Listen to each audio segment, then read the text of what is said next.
各位朋友你好，今日又同大家傾下偈啦。咁今日想同大家介紹係 EVA， 唔係新世紀福音戰士個 EVA， 又唔係歌星 EVA。咁呢個 EVA 係代表咩呢？其實就係響意外保險嘅情況底下，究竟呢一個意外出現係唔係可以跌入去意外保險嘅索償裏邊？我哋就用 EVA 呢個字咧去作為一個界線去衡量嘅。咁今日特登同大家將 EVA 拆解。第一個 E 咧係 external impact， 係外在發生嘅事。咁即係話，如果身體裏邊所產生嘅嘢咧，多數就唔包啦。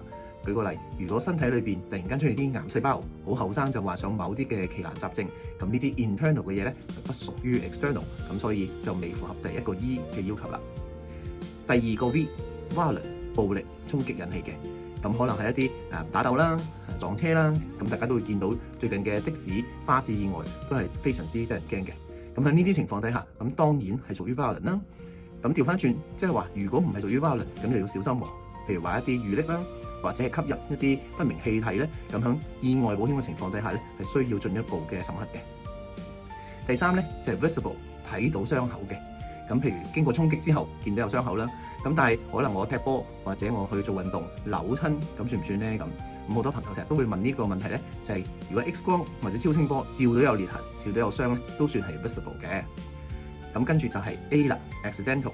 咁 accidental 嘅意思就係真係意外地出現嘅，唔係自己預咗去發生，或者特登走去發生嘅。咁譬如話一啲示威遊行啊，或者係一啲抗議活動啊，咁好多時呢啲有危險嘅境地咧，大家就千祈唔好走埋去啦。咁又或者我本身咧係飲咗酒、食咗藥去揸車，或者咧過馬路嘅時候有天橋又唔用，就特登咧犯交通嘅法例而產生出嚟嘅意外咧，都不會係屬於 accidental 嘅情況底下嘅。咁更重要嘅係咧，呢幾個 EVA 咧係需要 and 嘅關係出現嘅，即係話要全部符合咧，咁先至符合意外保險嘅定義。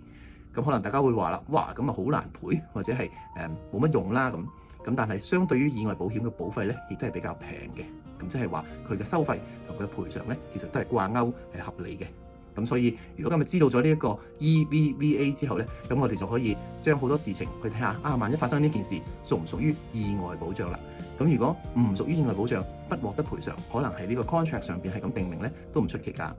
咁但係仲有一件事可以幫助大家安心啲嘅，就係有一個叫死因聆訊庭啊。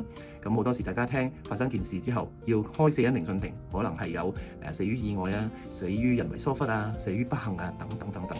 咁呢啲嘅法律上邊嘅觀點咧，都可能需要打官司。